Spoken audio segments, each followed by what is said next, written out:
Pealkirju me ei eralda tekstist tühja reaga, vaid kasutades sobivat lõigu vahet. Kustutame tühjad read. Tühjad read on hästi nähtavad kuva kõik nupu abil. Ja delete. Põhipeatükkide pealkirjad teeme suurtähtedes. Kui pealkirjade trükkimisel on suurtähed ununenud, siis ei pea pealkiri uuesti trükkima, vaid võib valida täheregistri nupult ülaregistri. Pealkirjade vormindamiseks kasutatakse pealkirjalaade.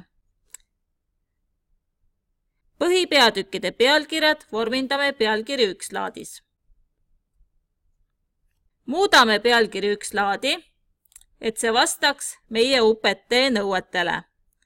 Valime Times New Roman, 14, paks kiri, kirja värv must või automaatne, vasakule joondus, reasamm 1,5. Seejärel valime vorming, lõik ja taanded ja vahed sakilt määrame, et vahe enne lõiku on 0 punkti ja pärast lõiku 6 punkti. Meil on nõue, et põhipeatükkide pealkirjad peavad algama uuelt lehelt. Seetõttu rea- ja lehekülje piirid sakilt teeme linnukese, lehekülje piir enne, pealkiri ühtesid ette. Okei. Ja veel kord okei.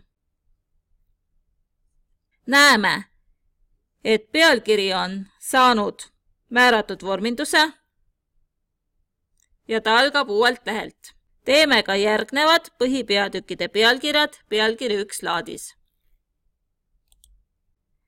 Kui põhipeatükkidel on alapeatükke, siis nende pealkirjad tehakse pealkiri 2 laadis. Muudame pealkiri 2 laadi vastavalt UPT nõuetele.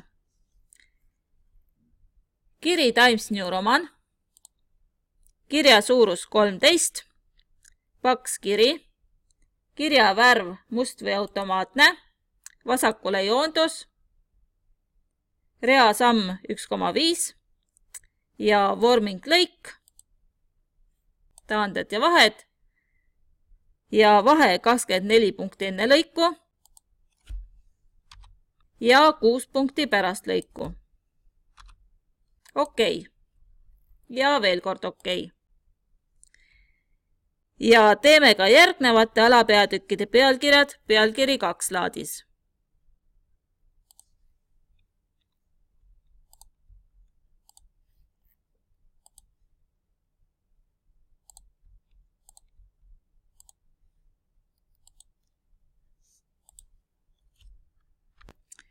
See on põhipeatükk, pealkiri 1 laadis.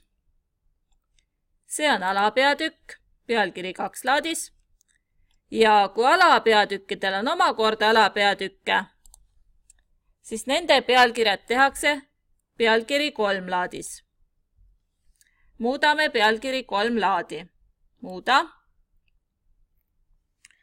Kiri Times New Roman, kirja suurus 12 punkti, paks, kirja värv must või automaatne, vasakule joondus, reasamm 1,5 ja vorming lõik, vahe 12 punkti enne lõiku ja 6 punkti pärast lõiku. Okei ja okei.